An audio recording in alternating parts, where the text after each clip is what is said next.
right. Well, hello out there, and welcome back to another episode of My Grocery Adventure. We are joined today by Jeanie Wells and are going to get to hear her story, the beginning of her story, and we will most likely have multiple episodes with Jeanie featuring her experience and the lessons she's learned along the way, kind of what we're doing here on My Grocery Adventure. This is a podcast for people who want to make an impact, and that can look a lot of different ways. It can also come in many different sizes, many different shapes. And this podcast is bringing to light lots of different examples of what that could look like. And today's guest, I'm sure, has lots of stories that she's going to be able to share with us, and we'll get to learn something from her along the way. Welcome, Jeanie, to My Grocery Adventure. So glad to have you here. Thanks. It's good to be here. Oh gosh, I'm so excited. This is episode number 6. So we're getting to meet Jeanie pretty early on in this adventure for a reason, as I have, been on my own grocery adventure for about 6 years now, a little bit over. So pretty new to the industry overall.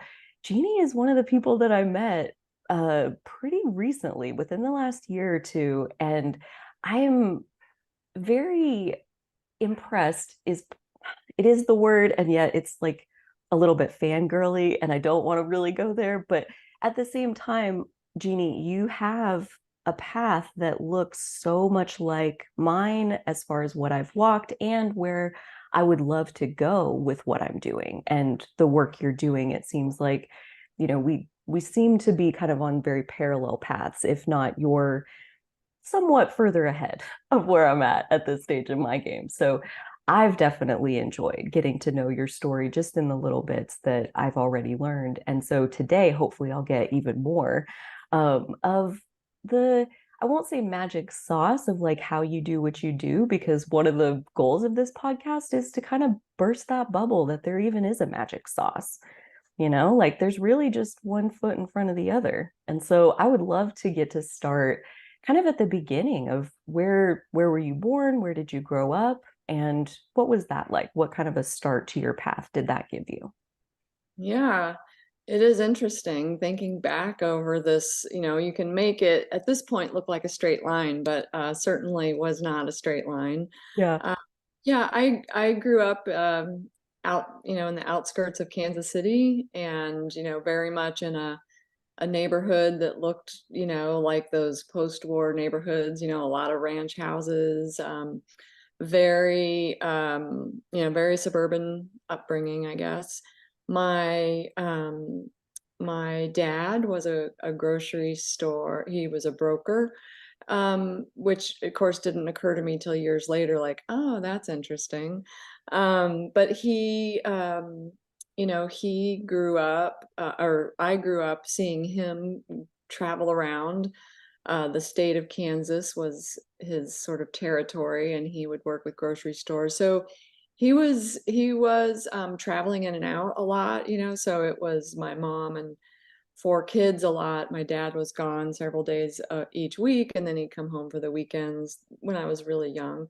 Um, but then my mom is interesting. My mom uh, grew up in Pittsburgh, Kansas. I feel like such a Kansas girl.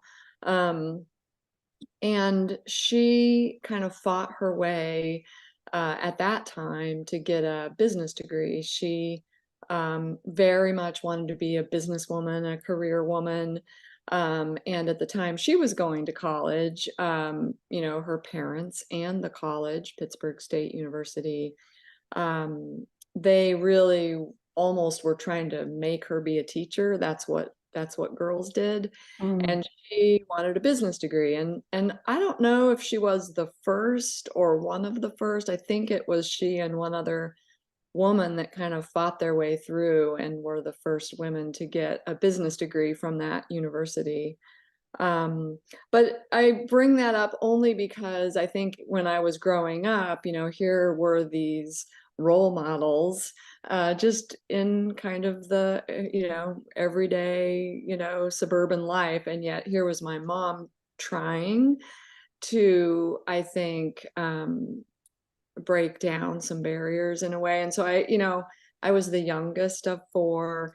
And I think just looking at her the shadow that, she really had an impact on me, I think, growing up. And just, it was the era of women's lib. It was the era of we're not going to do that anymore, even though my mom was, you know, pretty buttoned up in a way, but she had these ideas that, women, you don't have to just have this one path. You can do whatever you want. Yeah. I would say that had, as the older I got, the more I realized, oh, that actually had a pretty dramatic impact on me growing up in this house. Um, and and of course later, once I was the CEO of a grocery store, it was like, oh my gosh, I am my parents. I am the grocery Yeah. store and business all together. Yeah. But yeah, I think I led what probably seems like a very typical upbringing. We went camping, I played softball, my dad was the coach, Mm. my mom was the scorekeeper. We were pretty family oriented, I would say. Yeah.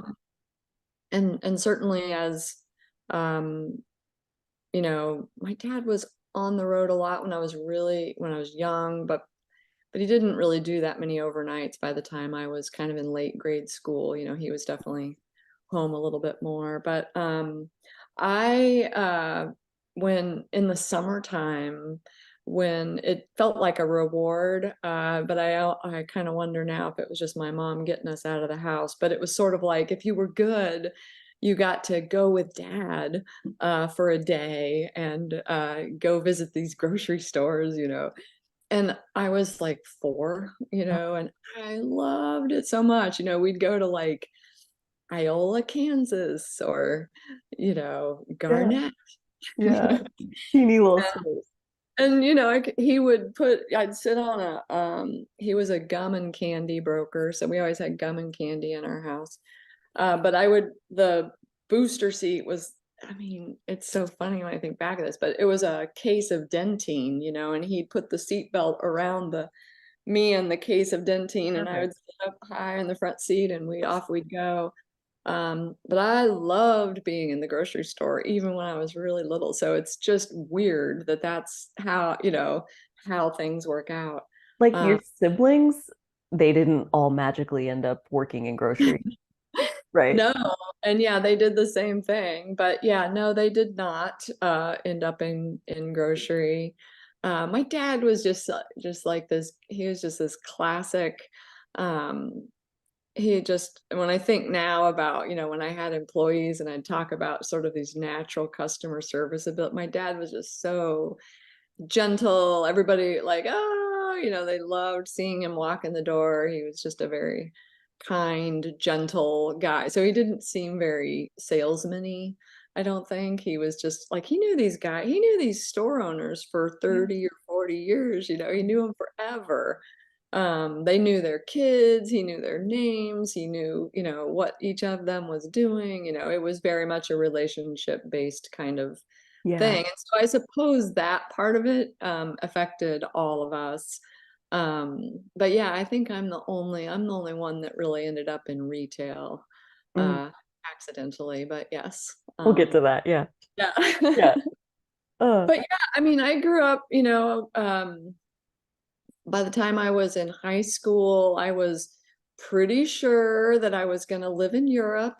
And I was pretty sure, I was going to be some famous artist, or, I was going to have this very creative life. And, that was really the path I thought I was on.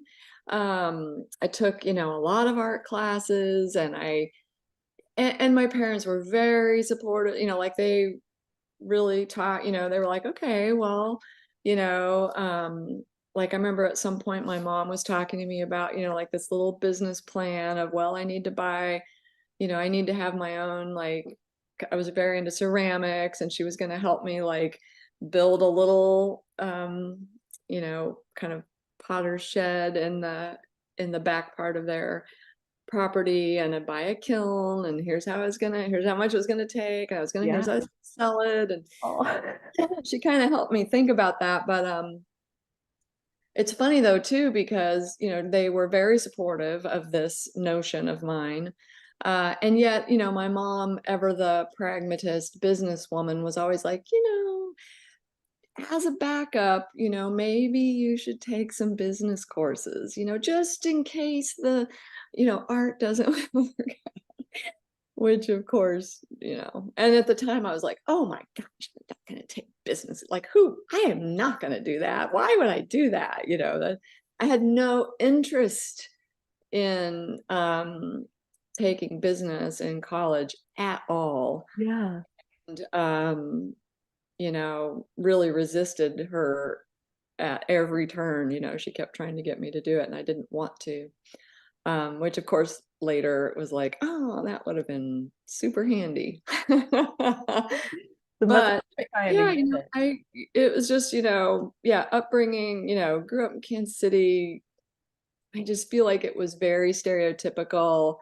Um, I mean, stereotypical in the, white suburban kind of way. I lived in the suburbs of Kansas City in a very, everybody was a homeowner. It was very tree-lined streets, very safe, nurturing. Um, Most of the moms did not work Mm. outside the home. Did your And mom work outside? she did off and on. She wanted to because she had this dream of being a career woman. Ah, yes. But I remember, I mean, she would tell these stories about, when she worked, um the women, when they would become pregnant, they would try to hide their pregnancies from their boss, because as soon as it was known that you were pregnant, you had to quit. And so the yeah, yeah, like Like the women, I know, it was just not acceptable to be pregnant and working. like socially, not like Yes. written down on paper somewhere. I mean, I think it was a policy. I mean, like she worked, for like insurance companies. She worked for AT&T in downtown Kansas City. And yeah, I mean, I think these were official policies at the time. And so she talked about the women always like, kind of with their clothes, trying to just like hide Right. the until they couldn't hide it anymore. And so she did, I mean, she she kept having, she had 4 kids.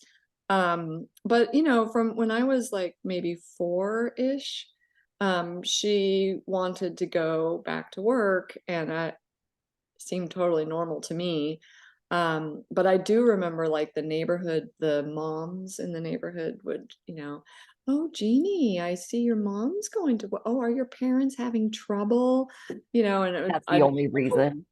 I don't know. I don't know. Seems fine. I don't, like I was completely oblivious to how weird it was. Um, but yeah, yeah, it's kind of interesting. So she did end up, since I was the youngest, she was able to go and have a career and kind of pursue that after I was, in school. Hmm. But yeah, it seemed normal to me, but where I grew up, it was not normal. Good for her. Yeah. Taking the side eye and doing what she wanted to do anyway. That's She amazing. did. And the Hmm. fact that that's your role model, that you grew up with Hmm. her, like, oh, you can have whatever you want, even if they tell you you can't. Right. Like that's powerful to Yeah. see that that's how it works first thing. Hmm. Yeah. Of course, years later, I realized like, oh yeah, that's privilege right there. I mean, just to be raised with that kind of encouragement and support at every step of my Yeah. childhood, from both of my parents. Yeah. And yeah, it's like I mean, so fortunate, Yeah. that, but yeah, I mean it when you kind of launch out into the world and that's what you've been raised on, you do feel probably more apt to take some risks and trust yourself. And so yeah, I think it fed me in ways that I did not even never realize till years later. Sure. Sure. Oh, so where did you graduate from high school and how many people were in your class? Yeah, I graduated from Shawnee Mission North in Kansas City, and I think I was one of, I don't even know, 400 or something. So it was a big school, big graduating class. Um, I, I was down in the art wing, I was taking French classes, I was like, oh, Preparing for Europe. yeah, I was preparing to go live abroad. So I just kind of kept to myself. I was, pretty quiet, I guess. Pretty, school's pretty easy. Like I didn't have to work that. This is not like kids should not hear this, but for me, I Mhm. didn't have to work that hard. I tested well. I did what I needed to so that I could do what I wanted to. Uh, Mm, I, made good grades and wasn't too hard. yeah. Uh, but, I also, I took a lot of art classes in high school because that's where I thought I was going. And so, yeah, by the time I was going to college, it was sort of like, I wasn't quite as prepared for college in that way. Like, oh, some more science would have been good. Like, oh, this is actually pretty hard in college when you didn't. I just took what was required and in Mm, science, and that was tough for me in college. mm. Uh, but yeah, I did keep on. I got into college and kept on with French.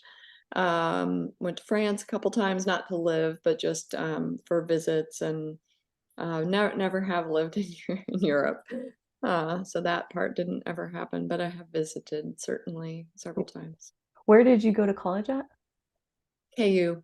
Okay. And yeah, yeah, which was going to be my, stop on my way out to but then I kind of came to Lawrence and it was like, oh, this is good. I like it here. Close Like enough to Europe. I could just stay here. yeah, a lot of people in Lawrence. I mean, it's a town of, I don't know, 90,000 people or so. I think the university has, I don't know, 25,000 or 30,000 here in Lawrence, and then another 10 or something at the KU Med Center in Kansas City. Um, so there's definitely a revolving door of student population here, and I never know really how they're counted in the population. But it's a good medium-sized town. Um, it felt in a way, even though I grew up in a much bigger city, Lawrence felt a little more worldly. It felt a little more the art scene, the restaurant. Like I just feel like this is where I came to learn who I am and what I like and don't like. And, just like everybody, you go to college and you figure out who you are and what your values are really. So yeah, it was, coming to Lawrence, it was more, my brother had come here and I used to come up for the weekends and, it was like 45 minutes from my parents' house. So it wasn't super far and yet it felt like a different world a little bit, different music, whole different scene, Yeah. and so Yeah. it felt really good to get to Lawrence and just be like, oh, okay, yeah, I can, just trying. I just remember like going to restaurants in Lawrence and like trying foods I'd never had before, and I was only 45 minutes from home. So, but yeah, I love it felt like a, it felt like a different place. Um, and yeah, like I said, like I became more interested in like, I waited tables downtown and at Paradise Cafe in Lawrence, Kansas, which was like a local institution.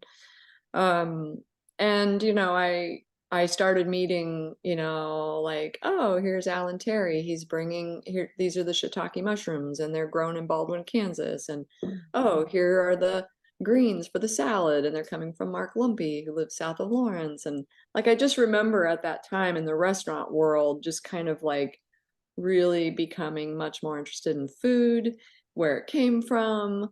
Of course, I was serving food every night, so there was just this whole like, um, I was eating really well, because it's like the chefs were, like, oh, I mean, everything I had some sort of, white wine butter sauce her. and a sauteed and so I just felt like, oh, this is food, Yeah. Yeah. So yeah, I think my even though I was raised, I guess, by a grocery person, I don't think my mom, she didn't really love to cook. I mean, she cooked because she had to cook. I don't think she loved it. Hmm. And her mom, my grandma, was a home ec teacher who taught sewing and cooking, and my grandfather was a wood shop and metal shop teacher. So my grandparents met as teachers in school. And they, of course, so their whole house was extremely homemade. My grandmother sewed all their clothes and baked all, I mean, she did all the cooking and she loved to cook. Yeah. And I think my mom, of course, then was like, I don't want to do that. Right. I kind of feel like by the time I started discovering food, it was sort of like, oh yeah, like my mom did not love to cook, and my grandmother did, and so it was sort of like my memories of like those big meals that you produce in the kitchen more from my grandmother, I think, than from my mom. But yeah, I got really into food in Lawrence for sure.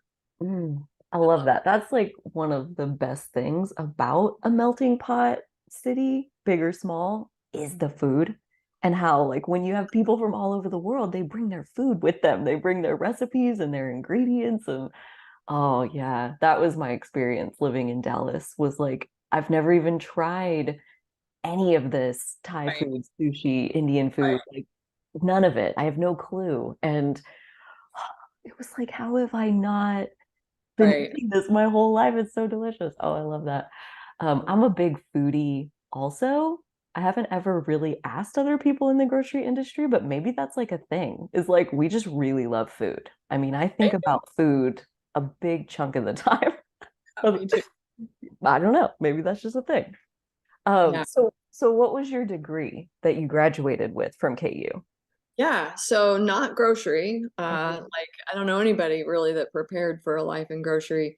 I have a degree in history. I have a degree in ancient and medieval history. Ancient and medieval, even. Well, Wow. I started out in art. Okay, okay. Started out kind of in art education, really.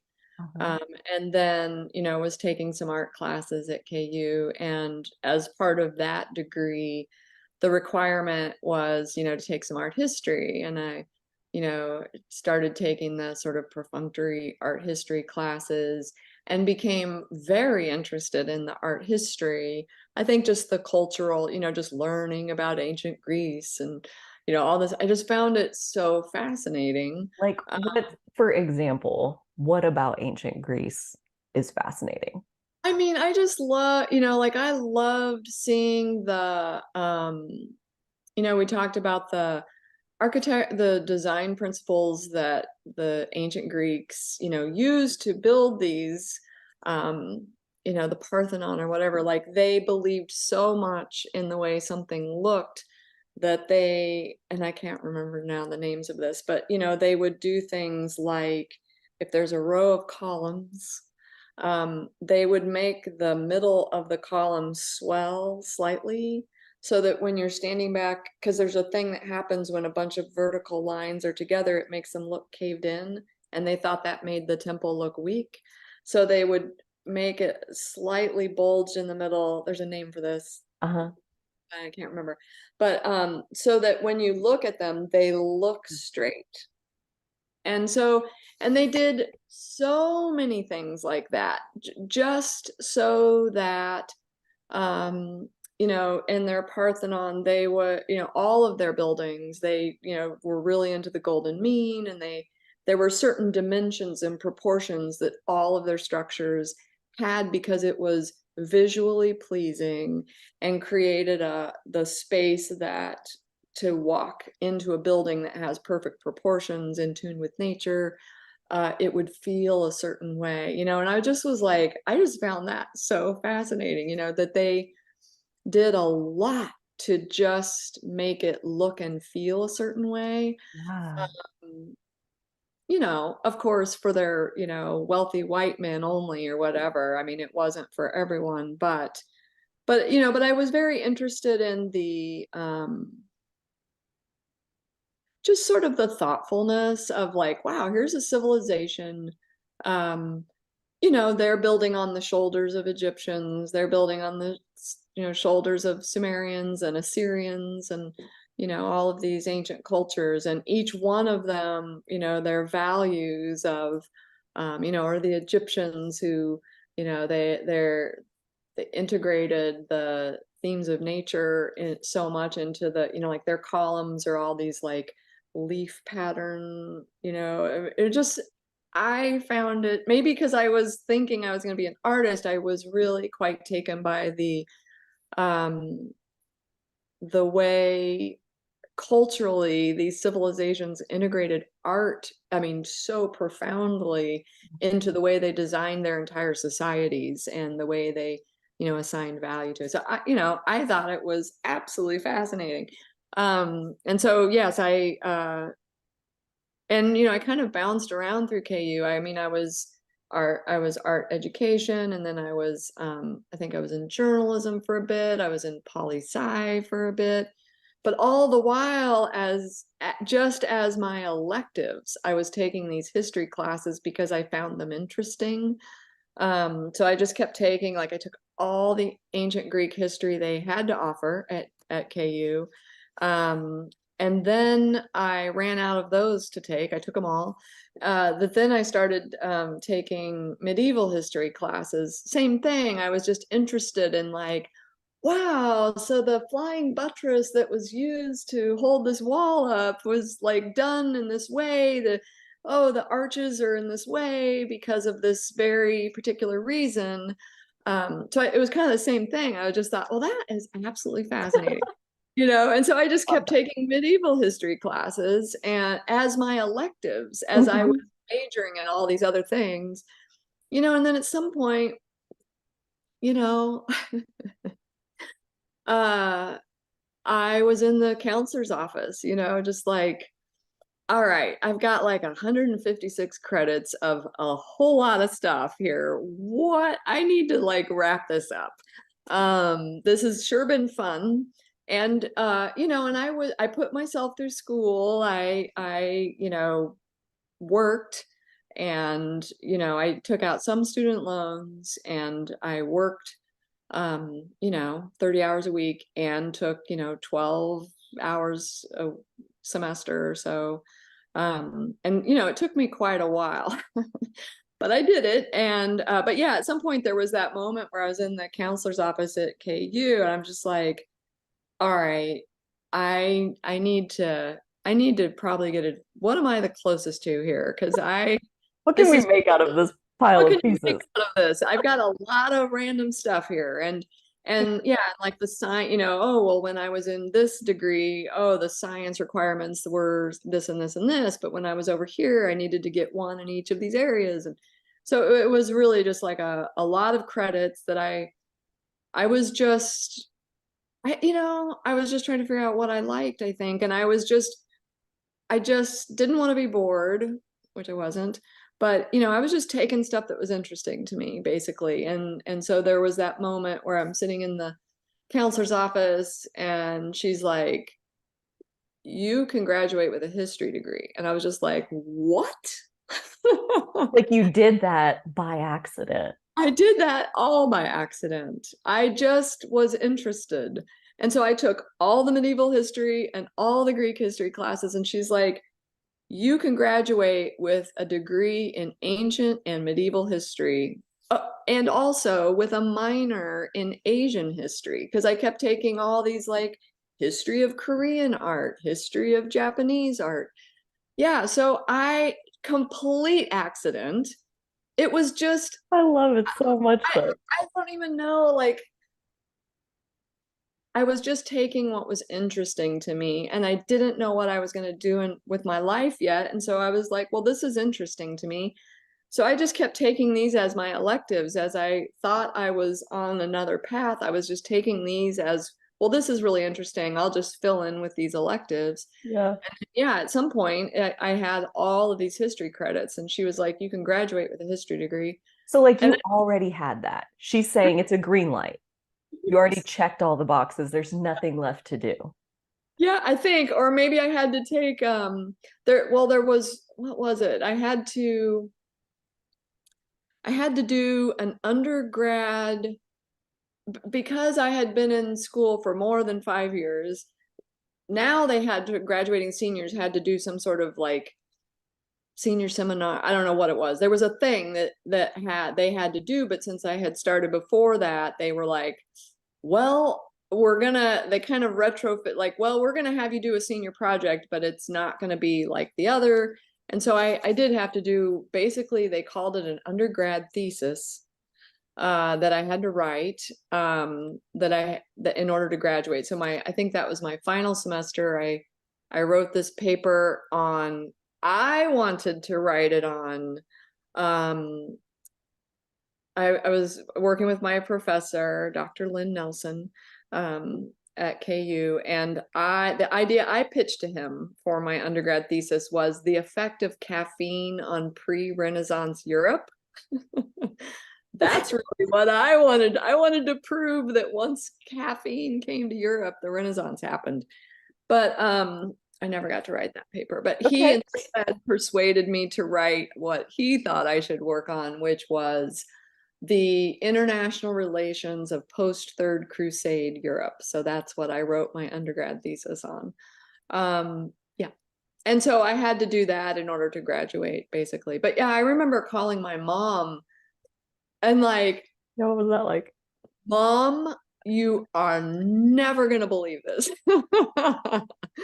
And I told her, I'm getting a history degree. And her first words were, I mean, she was so glad that I was finally graduating with something. Sure. But her first words were, oh, what are you going to do with that?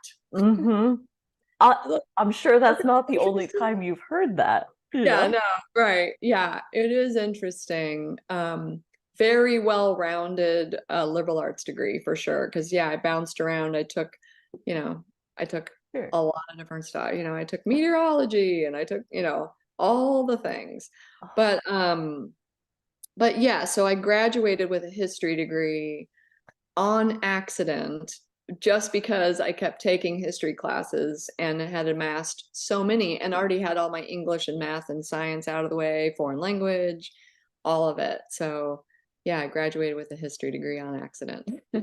I love that story so much. I'm so glad we took the time to like have the long version. Yeah, yeah, yeah. That was worth it because, okay, and you don't have to answer this, but would you answer how long did it take you to get your undergrad degree? I mean, it took I think almost 10 years. I mean, because at first I was taking like one night class. I didn't go straight into college. Okay. I worked in Kansas City at an accounting firm, which is hilarious because I also didn't know accounting, but I somehow kind of weaseled my way in and like, oh yeah, I can do, oh yeah, I can know how to do that. And that's that confidence thing. But yeah, I kind of started at an entry level job and worked my way up there, not as an accountant or anything, but I was doing a lot of account management by the end. But Mm. yeah, while I worked there for 5 years and was taking night classes. And so I did the first 4 years or something, or 5 years, I did that way in Kansas City, taking classes at JUCO, and then came to KU to, with a handful of credit, like it was like a class a semester, or maybe two classes a semester, it was, again, I just didn't know what I was going to do. I took art classes at JUCO. I took ceramics out there. I started taking art history classes there, got really interested in it. So I kind of kept doing that once I got to KU. It was like, oh, well, I know I like this. Yeah, So yeah, I think it took me 9 years or something. Like it took a long time. Um, and yeah, I mean, there were a lot, so yeah, there were several semesters where I was only taking 3 credit hours. sure. Um, and then once I came to KU, I was working, 30 hours a week or so. So I mean, I would take like 12. credit hours, which was the minimum to be full time. And that was as much as I could do and work, 4 or 5 nights a week. Wait, Yeah. so yeah, it was pretty busy. And I see, and again, I love that because it is not a straight line. There is no magic sauce. There's like, you take the one little piece that you know, and that gets you to the next step. And maybe you get one more little piece that you know. And like 10 years later, you got something that you don't even know what you're going to do with it, but you have it. And Right. oh my gosh, I'm going to come back to that too, I think, once we get into grocery, because I resonate so much with what you're describing of the thoughtfulness and making it look a certain way so it'll feel a certain way. Like that was how designing my store felt. I mean, it was like I started with how I wanted them to feel, and I worked my way backwards in terms of the colors and the aesthetic and the all the things like came off of the feeling that I Right. wanted it to have. And so I think like actually we're gonna come full circle at some point with like grocery and art history apparently have way more in common than maybe anybody ever thought. Yeah. Oh my gosh, I love that so much. Oh, Yeah. Well, we should come back to that because yeah, it's funny because I'm back to taking night classes at JUCO, you pers- are. trying to chip my way through my interior design degree so I can do more store design. So yes, it Mm, is a totally. funny circle, but yes. Oh my gosh. Well, and like that's I don't tell this to many people because most people wouldn't get it, but my favorite part of grocery is designing a new store. Oh Is yeah. doing exactly what we're talking about with like I mean, starting with how do you want it to feel and then discovering the this piece and this piece and this piece that is all going to come together. And then you watch people walk in on the first day and you see their face light up. And that is like the best part of grocery. And but that you could probably get that anywhere, right? Like that's just really the interior design part. But there's something about doing it in grocery that feels Oh really, yeah. really specifically where I'm supposed to be doing it at. Do you Yeah. feel that way? Like Yes, interior design very and much. art, Like but it's grocery. everything. Yeah. Even when I started working at the Merc, I came there part time, because I was waiting tables. I had graduated miraculously, and I was like, I am done waiting tables. I don't like waiting tables. I need to do something else. Mhm. And at that point, I thought I had decided on I'm going to be a market gardener. This was where What is a market gardener? I wanted to grow food for the local restaurants and the local grocery Oh, stores. okay. But Okay. so I had like I liked the food and I liked restaurants and I liked eating well, but I had started gardening in my backyard in Lawrence and I was like, oh, I actually like digging in the dirt. And so when I first started I'm going to connect this to the art piece I here. love it. Yeah. I started at the Merck Co-op in Lawrence, 2 nights a week in the produce department because I wanted to meet the local farmers and just like visit their farm and learn how does this work. And I was becoming really interested in the local food economy and how to, I think because I was working in these restaurants, I was super interested in and Lawrence. There was a Rolling Prairie Farmers Alliance, which was like a group of market gardeners around this region who, some of them did chicken and eggs, some of them did vegetables, some of them had orchards, some of them did and it was just like the way they were putting together, filling in all the things that this Yeah. community might want, aside from olive oil and coffee. But so I was really interested. It was like, oh, that is so, so I was becoming, that was my interest at that time. Uh-huh. So I thought, well, the closest thing to like taking a class in it would be to go work in the produce department and get to know these people and like try to figure out, like how does this work and what is it like? And I wanted to learn the business of how to grow produce. Yeah. And of course, but yeah, so the connecting it to art. So yeah, I came there very much in a creative mindset, and I my produce manager left. I had been there like 3 weeks, or no, it must have been a little, I don't know. I've been there not very long. And I had made the decision to go full time and quit my waiting tables job altogether. The schedules started colliding, and so I had to make a choice. And I chose this produce department at this, food co-op. I mean, just like hippie food co-op, and I made $4.75 an hour, and I had been used to making, $100 an hour at waiting tables.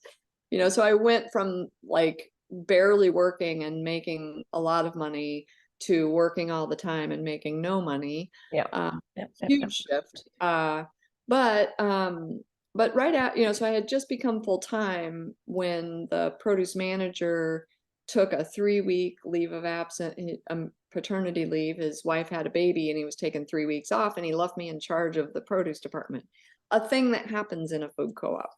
Like, hey, you're now the interim produce man. Like, okay. And my whole thing was, I am going to make this department look stunning. Yeah. And I redesigned, the whole wet rack. I mean, he had always kept everything in boxes, like I just didn't, the aesthetic really bothered me. Uh-huh. And here I had free reign to You're in do charge. whatever I wanted. And I just remember, like taking baskets and turning them on their side and making the bell peppers like like it was like a canvas. And I redid the entire fruit. We had a fruit rack and a wet veggie rack, and then the dry tables, and I redid them all, and our sales went up 30%. Like instantly or like, Instantly. oh And so wow. when he came back, he's like, Jeanie, what are you doing? Putting all this, keep the oranges in the boxes. Like, no, look, let me show you the sales report. If we make it beautiful, we sell more. How about that? And so that was so instantly there was like this, to me, produce was, I just found it so beautiful and Yeah. fresh and tactile. And it was the first, I always felt like it was you're welcoming people into the store in the produce department. And if I could wow them right at the beginning, um, yeah, I just got such a kick out of that, people. And during those 3 weeks, regular customers would come in and they'd, walk in, they'd be like, wow, and just like really, they could see the difference. And it was so instantly gratifying. It was just Yeah. like, oh, I can make this. And it's funny because it was like, to me, I felt like it was art, but I also had the sales report, like I could point to the metrics, like, and look, here's the Yeah. result. We did Yeah. the thing, here's the result. And so yeah, in a funny way, that was like the business math part kind of circling up with the art part, like right there in the produce aisle. um and I mean, that was probably the big, yeah, I mean, that was it's weird, isn't it? Like I said at the beginning, you look back and it's like, oh yeah, I can see a straight line from there to here. But at the time, of course, this was just another job that I was going to do, and instantly there was like this spark of like, I know how to do this. I am good at this. I know the right combination of math. I'm good at math, um, and art, and and working at an independent grocery store, especially a food co-op in those days, especially. I mean, my gosh, there is no corporate office. There is no home office telling you what the display should look like. There's no home office telling you what you're going to put on sale or whose cantaloupe you're going to buy. Hmm. Um, it was kind of, a heady experience as a young woman to be like, have the power of like, oh, I get to decide. Oh, well, we're going to put the cantaloupe there, and I'm going to display it like this, and here's the price, and I'm going to talk to that farmer. And it was just like, all of a sudden, it was just kind of intoxicating being able to like be empowered to make decisions. Not so much so because the co-op was so, um, organized that it was like, oh, and you are now the interim produce manager, and here's your authority, and here's your. It wasn't really so regimented as that. It's just that there was a void, and I stepped into it and was like, oh, I think I have some ideas. Let's try this. And they worked, and it was the kind of thing. I mean, that's what's so great about the some things you plan and you do, and it takes years and years and years to like then see the metrics of, oh, did that work? But resetting a produce aisle or an end cap or something, it's immediate. Like you can see the result almost instantly, and that's super gratifying. So yeah. So Yeah. yeah, you can tell. I mean, I got just totally sucked in. Yeah. Uh, Loved it, and I always say I got my wish. I came to the co-op to learn about the local food system, and I was there for 14 years, and boy, did I learn Yeah. about the food system, every angle of it, I think. Um, I did eventually, for a while, we did have a production garden. I did at some point sell a little bit of produce. And that felt, I sold some sweet potatoes and some cantaloupe. And then I felt like, okay, I did it. Um, but but yeah, I ended up staying there for 14 years. I think because I I mean, clearly I didn't know what I wanted to do something in my life that I loved doing. That was important. I could not see myself working in a cubicle. I could not see myself doing anything where I was just like watching the clock, doing, I kind of did that, I guess, at the accounting place. I had a little bit of experience, working on a floor with a lot of cubicles, and um, I kind of knew even then, like, yeah, I'm good at this, but I don't want to do this. Mm. I Yeah. Some other thing, I don't know what it is, but I got to keep going somehow.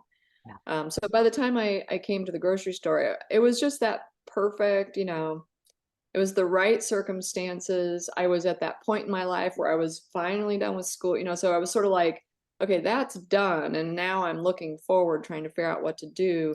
But even then, it was just my best guess. Like, oh, I like gardening, and I I want like, to be a market gardener. Yeah.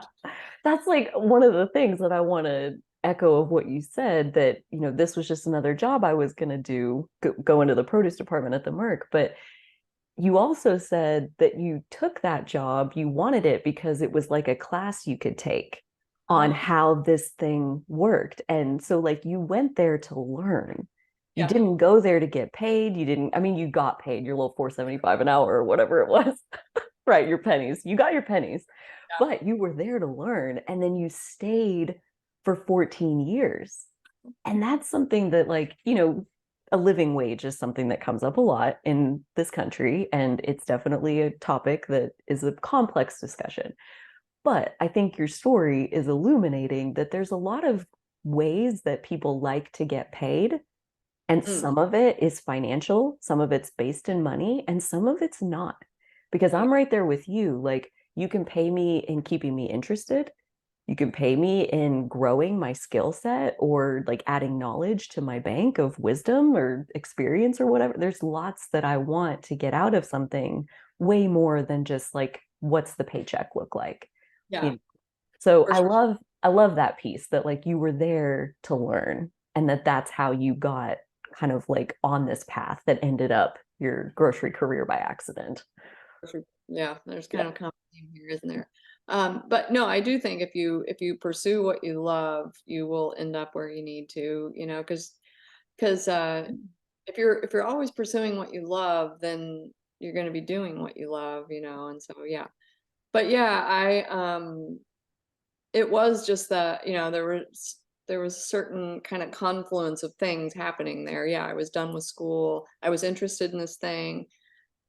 I was interested in local food, and I had started shopping at the food co-op, because in Lawrence, it was the thing to do. It was certainly the living your values, and oh my gosh, I mean,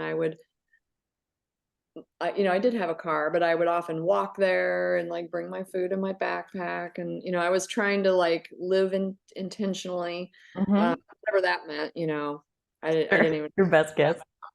Yeah.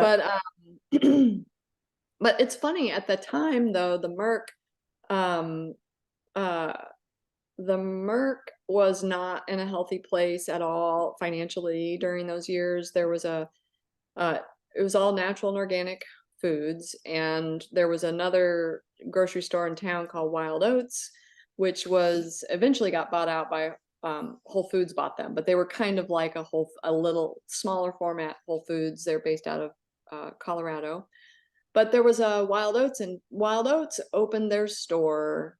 Um, the co-op had been in an old house in an old neighborhood in Old West Lawrence, which is where I first started shopping there. But oh my gosh, so righteous. Ooh.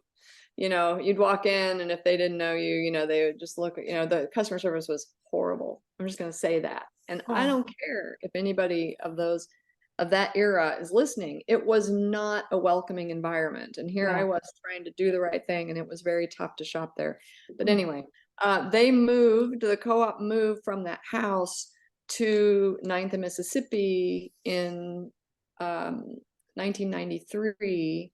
And a few months before they got open, Wild Oats opened like a half a mile away, a store. And Mm. so for the next like 3 years, 4 years, the two natural food stores, because that was the only place to buy natural foods, Wild Oats and the Co-op, um, they both proceeded to lose just an astronomical amount of money. I mean, there was just not enough market to support two of these stores at that Mhm. time.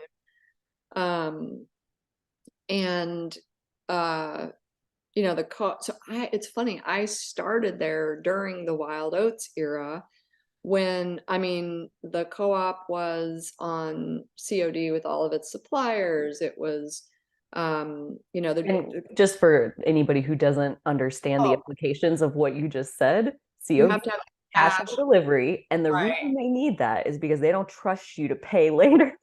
Right. So Yeah. it's not a good sign to be It's COD. not a good sign. We No, owed a lot. We weren't yeah, profitable. bad standing. I mean, every can, it'd be like one can deep on the shelf, there was nothing in back stock. Yeah, yeah, yeah.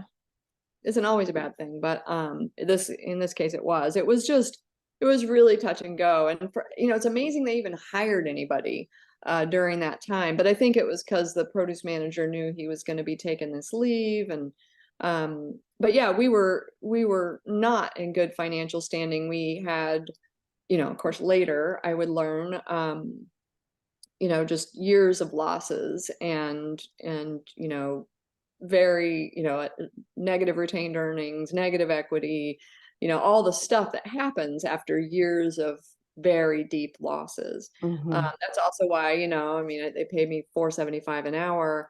I mean, I think managers made like maybe twice that, but Sure, maybe, sure.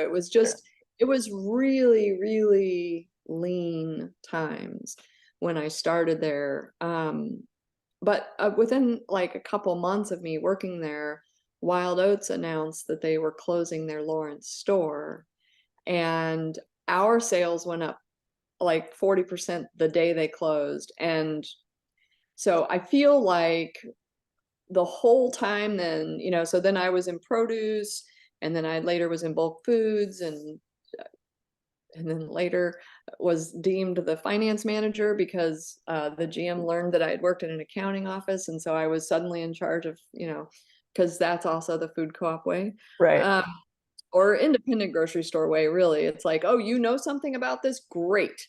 You do it, because there's no home office. So you got to Sure. build your own home office. It's like But yeah, making do with what you got. Like, oh, yeah, you know a little bit, which is more than my nothing. So, dude, you're let's do this. done Yeah. with it. Yeah. But I do think, yeah, from the day I started in produce, um, 2.5 years later, I was the general manager of this thing, basically. And Of so the it whole was, store. yeah. And so it's sort of like, in that time, Wild Oats closed, and we were the only game in town. And I think the GM that was there before me, Amy Fields, I mean, I just held her on a pedestal of, she just seemed like a genius, and she is actually. I just think she's incredibly talented. But she just, she also had the right kind of a mass of skills that she knew how to keep us going during those lean years. And as soon as Wild Oats closed, it was the whole mindset of the co-op at that time, which were very foundational years for me there, was basically like, oh my God, we got a second chance. Let's make the most of it. And I think so I was doing these different jobs at this moment in that organization's history where it was like, oh my God, we've got a second chance here. What do we want to do with this? How do we want to leverage this opportunity? Like, this never happens. You don't, Right. the chain store doesn't close and leave the little funky food co-op, that does not happen. Oh, And but so it I think can, and I love that. Oh, we're just very aware of that. And so I think even as I was kind of learning my way, and I went from produce to bulk foods, we had a big bulk foods department, and again, no training, no, just the guy Joe who trained me in showed me, like, here's the clipboards, here's what we order from this warehouse, nothing about like what your margin target is or how much you should order or how to pick a special, or like, nothing. But still, again, just sort of like, kind of like, oh, I think if I do this, or hey, how about let's have a coffee of the week, or like, just my brain and the things, and being empowered to be like, hey, I'm going to start a coffee thing. yeah. uh and they're like, okay, I need a Cool. sign, so Yeah. it was just me again in a new department. But the backdrop of that was like, oh my gosh, second chance, let's grow, let's pay off some debt, Yeah. let's do something. but yeah, the GM, Amy Fields, she and her husband, it was known that they were going to be leaving in 1999. And the board of directors, a co-op has a board, that's elected by the members. And I don't know, I think we had like 1,500 members at that time or something. They elect a board. The board they hire the general manager, who is the CEO of the business, basically. But the board knew that Amy was leaving, and they'd been trying to, they were doing a national search, and they were, trying to find a general manager. And at this point, she had pulled me into finance, like, hey, I saw when you started working here, you worked in accounting. Do you think you could help me? We had a bookkeeper who was entering like payables, but she's like, can you help me on some of the financial statements? And I was like, I guess, like, Sure. and so I'm like reading books about, like, okay. But, and then while I was doing that, she had me start coming to some of the board meetings, which I thought was weird. But, so I kind of, and she'd have me, we'd work together on the financial report for the board. So I didn't know it at the time, but she was like helping me get this window into, here's this part of my job. Huh? Because I think Amy knew, like, they may not find a skilled GM that's done this before. And so, there was this day where, yeah, I think I'd been there for a little over 2 years, and she pulled me in her office, and she's like, come here. I'm like, okay. And she's like, close the door. And I just remember thinking, oh my Oh God, God. being let go. Like, what? I feel like I've done a good job here, Yeah. you know? And Oh then she's God. like, well, we're getting ready to move this summer, and the board's been doing a search and they haven't found anybody. And I'm like, yeah, I know. I don't know who's going to do this, and Still not she's getting it. But no, yeah. And then she's like, well, here's the thing. I was wondering if you would consider applying for the position. And I just remember like standing up out of my chair, like, no way, no. Like, there was nothing about this that I wanted. This is no, I'm not gonna do that. I could see all of the politics of, being the GM of a food co-op, with a lot of passionate members. And I just was like, nah, no, no, no, no, no. I do not want that job. And she's like, okay, well, think about it. If you don't do it, this other person will do it, who was a person who was working at our store that nobody particularly liked. And she was pretty interested in doing it if they couldn't find anybody. And so basically Amy said, okay, we'll think it over. But if you don't do it, this will likely be the GM and she'll be your boss. And I was like, oh my God. And so I remember just leaving our office and walking around the store. It had never, ever crossed my mind to be the GM or to aspire to be a leader in that way.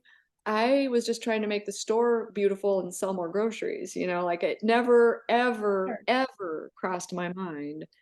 And I just remember like leaving that day, just walking around the store in a little bit of a daze, just like, oh my God.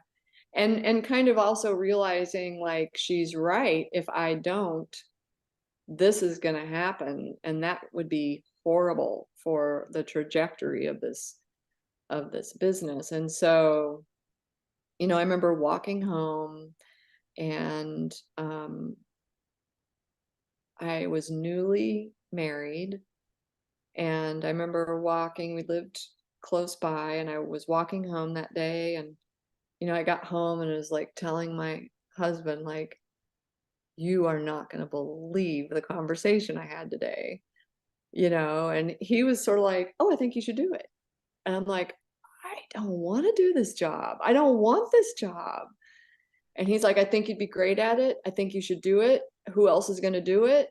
And I remember telling him that day, because I knew what it was. I knew it was managing people, managing a lot of big personalities in the community, I'll say. It's a bizarrely political thing. And I was fully aware of that. I saw the stuff that Amy had been through, like, oh my gosh, you change the paint color and you get called the devil, or like crazy stuff happens every day. And so I remember telling my husband, like, if I do this, I can't quit. If I do this, I have to. And I remember telling him, I'm going to commit to at least 3 years. And I'm not going to quit before 3 years is over, no matter what happens. And because I knew I was just going to hate it. But I went through the interview process, and I remember, just, yeah, I wanted it. By then I was like, okay, if I'm going to go for it, I better get it. But also not wanting it kind of all at the same time. And I remember like checking out books out of the library on managing assets and balance sheets. And because I was just so sure in the interview that the board was going to, like, this was the part I knew I didn't know. I was pretty good at profit and loss statements, and I definitely understood cash flow because I was coming in at a time where we had none. So we all kind of when you're understood broke. cash. Yeah, like that's a great opportunity to learn about cash. Yeah. And inventory turns. Totally. But yeah, I was, of course, naive me thought, oh, but I don't know anything about, like, the liabilities and equity ratios and, like the stuff I didn't know. And even in my accounting experience, it was all like medical records accounting. It's all receivables heavy, which there aren't really receivables in growth, so even whatever I knew from before wasn't very transferable. But yeah, I checked out these books. I remember talking to my mom on the phone, like, I need to understand this better. I'm going to interview and they're going to ask me, and I don't know how to do that. And so I like crammed, I like read these books on balance sheet management and leveraging assets and all this stuff. And then I went into the interview, and I they asked me something, I can't remember what it was.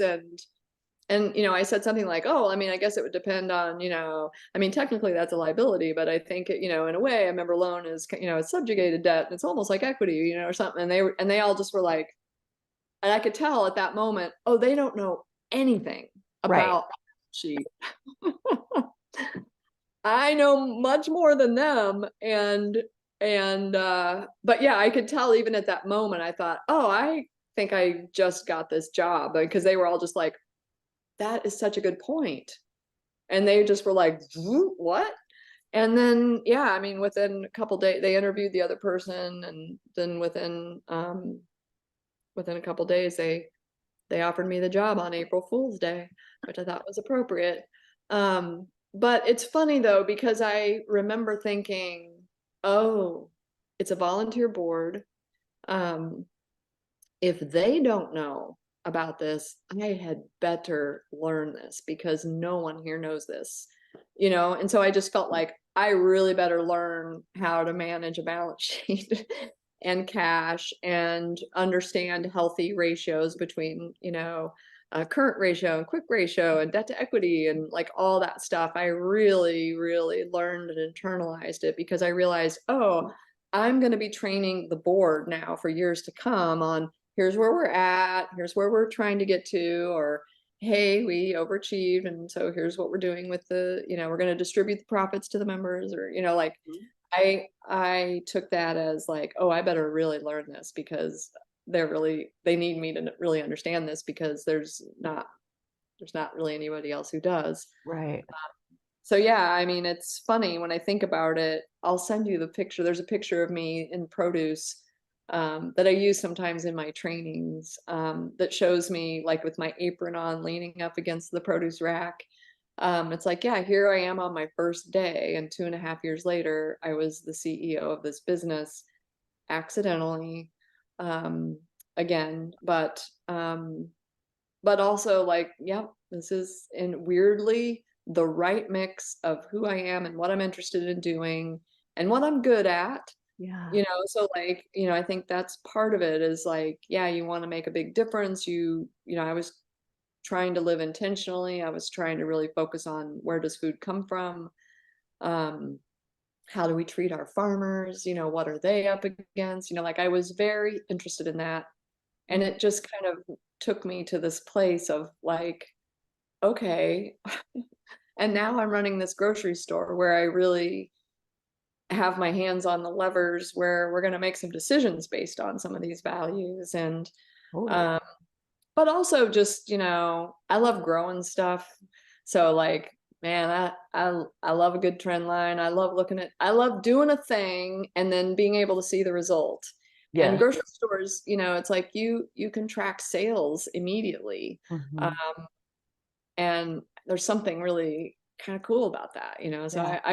I do the mathy, nerdy part of me really love some of the metrics, I think, that of course surround grocery. Um, but yeah, I mean, and I don't know.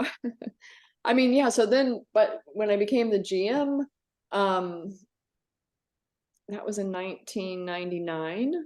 And I think it was that August,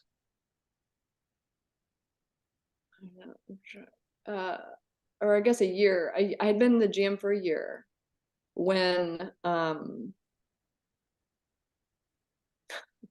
I don't know how much to say. I mean, there were lots of things that happened in that first year where I fully felt the weight of, like we had rented to a longtime bakery, um, very, we co-evolved with them. We always in the house, we were near them. They were this great, whole grain bakery. When we moved to that site, they rented room, part of the building from us where they baked from. Um, but they were really struggling financially, and um, great bread, tough business, finances. But I mean, I had been the GM for, a month, and their lease was up for renegotiation. And I, and they were friends of mine.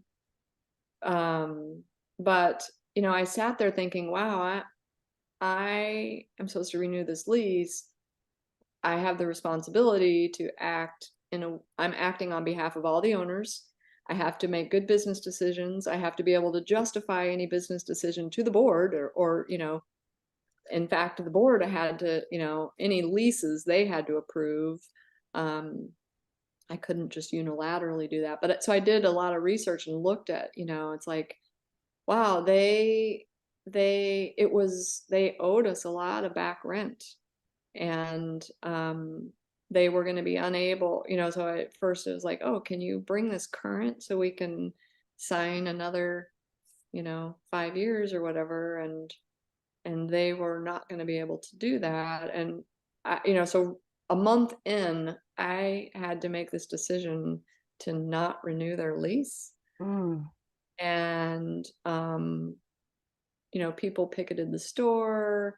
The people showed up in I mean, there was just a parade of people, kind people, really. I mean, they came in just to make sure I knew what I was doing. Do you know who that is? If you kick them out, they're going to not be in business. They can't, where else are they going to go? And it's just like, yeah, I know, I don't know, but I have this responsibility to look out for this business, and that is not in our business interests.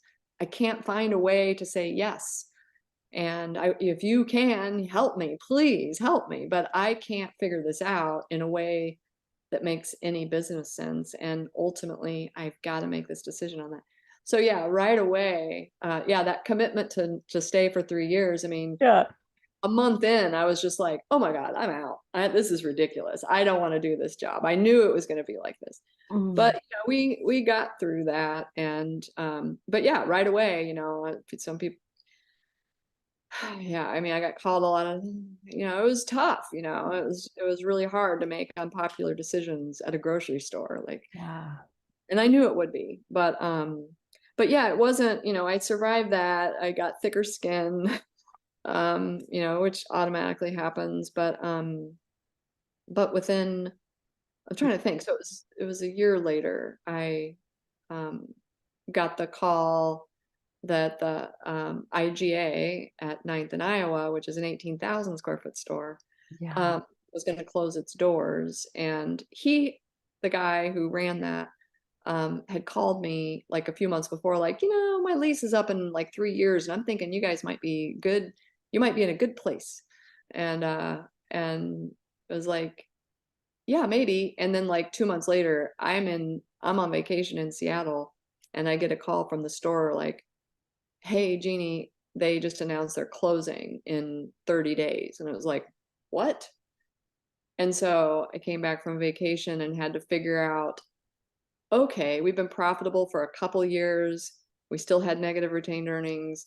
It was a good decision, but we didn't have the financial capacity to make the move. And I was such a green GM too. I was pregnant, and it was just all this stuff. And all of a sudden, yeah, I barely got over the bakery thing. And then here it was like, oh my God, I think I'm going to move the store up the street to an 18,000 square foot store with 2 loading docks from a, 9,000 square foot store. Like uh, double. Yeah. Double. Hmm. Oh gosh. And That yeah, is where I would love to pick it up next time. yeah, As yeah, it's far a as big like, store. that's such a huge decision. And even, the story of not renewing the bakery's lease, like, I feel like just in general, kind of getting yourself up to speed with wearing that responsibility. Mhm. And one thing that I have to comment on that you said, like, I think you get tough or like you get thicker skin, that happens automatically. And what I heard in my head when you said that is not if you quit. Right, It yeah, happens when it slices you and then you run away, you stay the same sensitive creature that you were before. But when you show back up and show back up and show back up, and like that determination is what builds the thicker skin. So I yeah, think you got to give yourself some credit for that commitment of like, I'm staying for 3 years no matter what, no matter how bad this sucks. right. Gosh, like I love this story already. I knew I would. And the way that it happened so organically, one step at a time. Yes, you were living with intention, and at the same time, like, A the little bigger aimless. intention was kind of not there. And yet at the same time, like you said, you look backwards now and there it is. There it always was. It was always building into what it was building into. We just don't always get to know that at the time. Gosh, Jeanie, thank you so much for joining us for this first installment. It was so much fun. Yeah, it's funny when I was preparing this morning, like logging in, getting ready to talk to you, I thought I would get to the move like within the first 5 minutes. So I'm kind of like, oh wow, I can't believe I spent all that time on the I'm on a the curious critter. I got questions and I want the whole picture, uh-huh. because again, I've mentioned like people's highlight reels and their trophy cases and those things are cool and I'm proud of you for having it, no doubt. But it's not the part that I'm interested in. I want to see, that it took you 10 years to get your degree, but you didn't give up. I want Right. to see that, you wanted this job because you were curious and passionate and it led to this accidental career. Like I want to see the real story of how it actually happened. I think it's interesting to see that, you don't just plop down in the middle of like your finished product. Like it really does get brushstroke by brushstroke painted on the canvas of like what's ultimately getting created. So, Well, definitely next time. I mean, when I think of my years at the Merc, it really was me trying to wrap my head around what does it mean to be a leader yeah, in this business at this moment in time, yeah. not the path I thought I wanted, and yet it was certainly I said yes to this, and so here's what comes with saying yes. Mm-hmm. I mean, it was the education of absolute education of a lifetime being in that position. And but most of my lessons will be around me trying to figure out how to lead uh, a complex, I have to say, a Mm-hmm. complex organization through a series of, a decade of explosive growth, Yeah, truly. yeah. Which is There's best the case scenario. spoiler. Yeah, the spoiler. We moved. It was very successful. Yeah, Uh, talk right? about this next time. Oh, exactly. Like that's where we're going to pick it up next time. So join us again. If you haven't already, take a second, follow the podcast, like the video, leave your thoughts in the comments. We'd love to get to hear from you. If you have any questions for Jeanie, let us know. We'll ask her on a future episode. Thank you so much, everyone who listened. Thank you, Jeanie, for joining us and sharing your story with us. We will see you again next time. Until then, take good care.